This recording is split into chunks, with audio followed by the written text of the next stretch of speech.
Hey everyone, Brian here at Vintage Classic Specialist. Happy Wednesday to everyone. Time for another episode of Day in the Life of Vintage Classic Specialist. I'm going to be talking about what we did today here in our little VW restoration shop.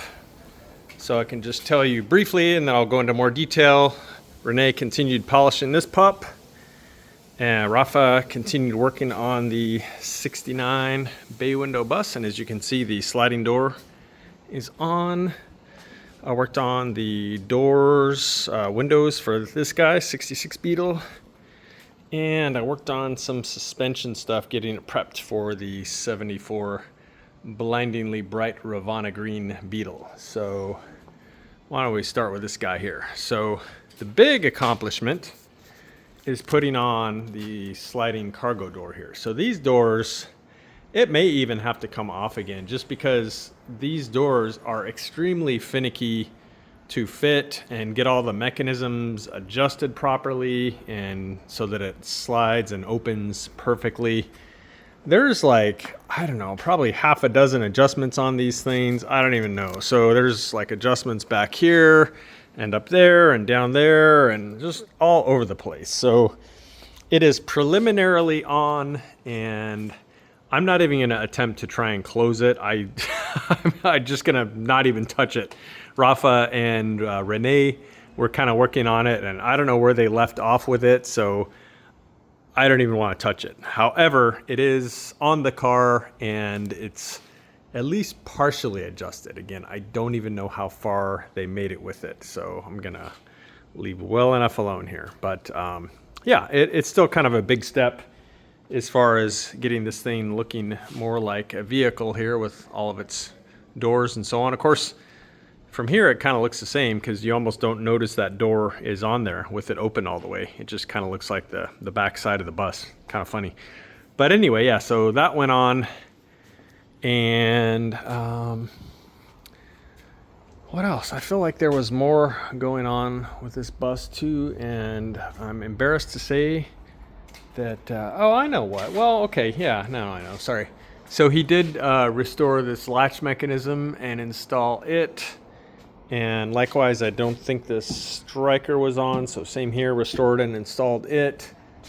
And let's see. Oh, okay, so part of a big thing today was restoring the mechanism for this sliding door. So there's a part over here, and then there's these long metal rods that run all the way along here.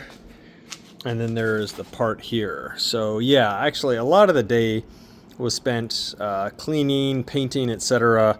this mechanism, which again is kind of like two parts. There's a front part, a back part, and they're connected by these rods that, you know, the remote for this thing operates the latch and stuff like that. So yeah, a lot of time spent restoring all that stuff, installing it.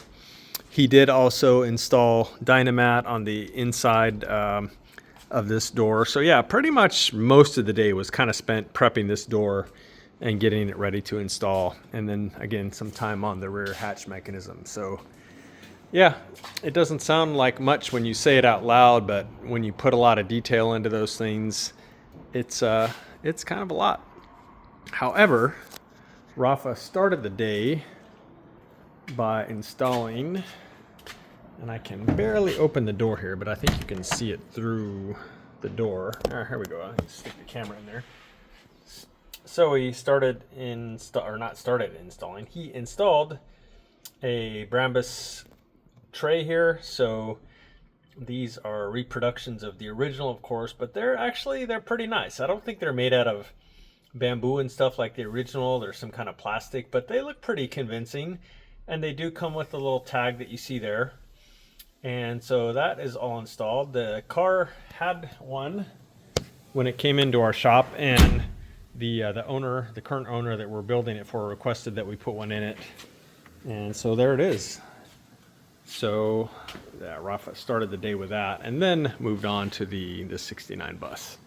So while I'm standing here, let me talk a little bit more about this beautiful sea blue 64 Beetle. So Rene, our paint and body guy, has been color sanding and buffing this thing.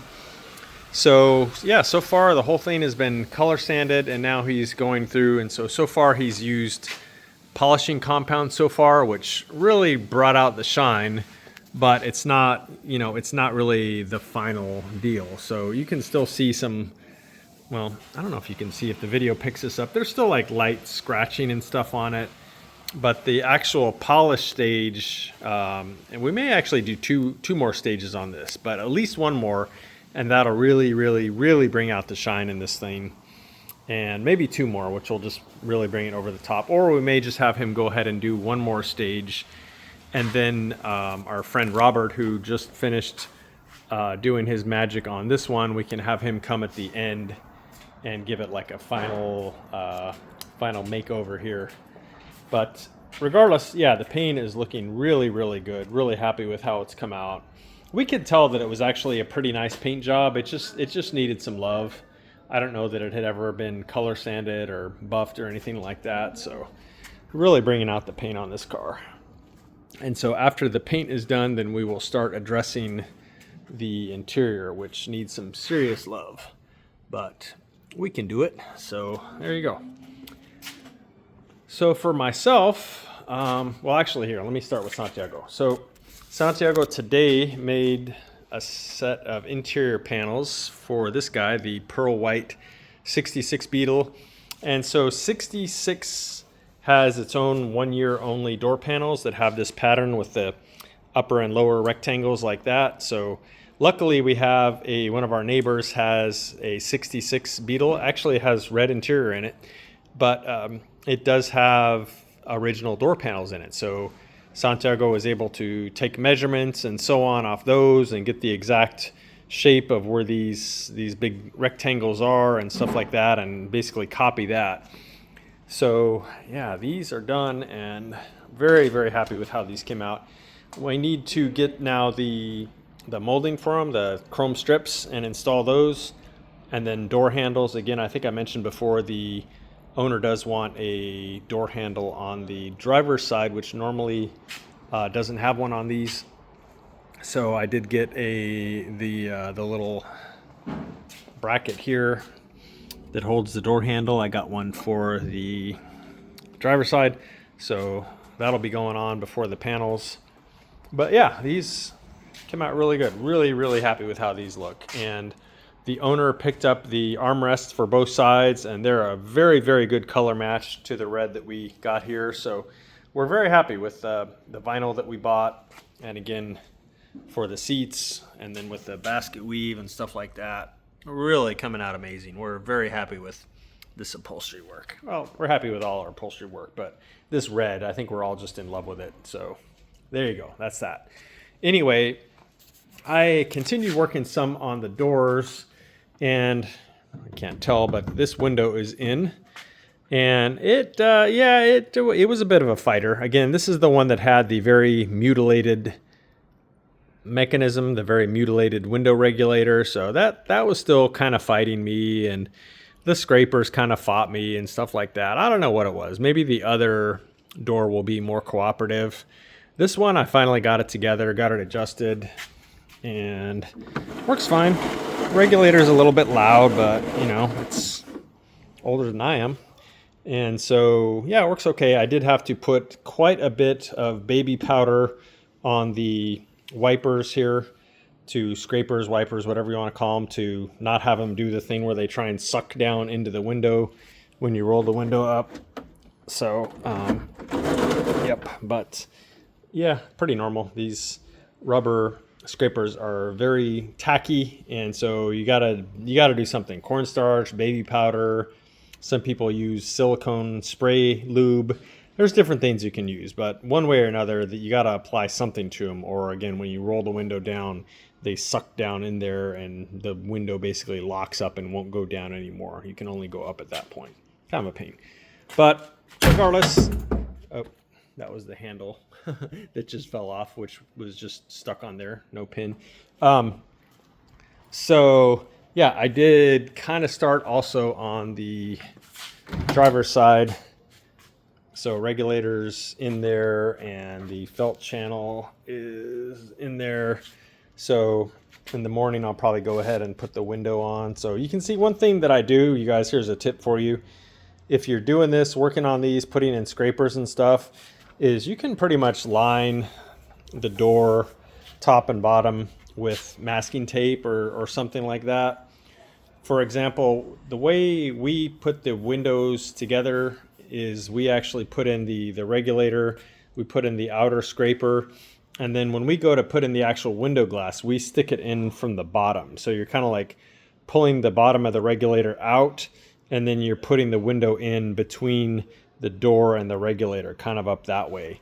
Anyway, so we oftentimes kind of line the door with masking tape so that when we're kind of like shoving the window along there, we don't scrape it. And then here, just generally working around, and then when I go to put in the inner scraper and stuff like that, it does have those metal clips on it just to try and prevent any scraping.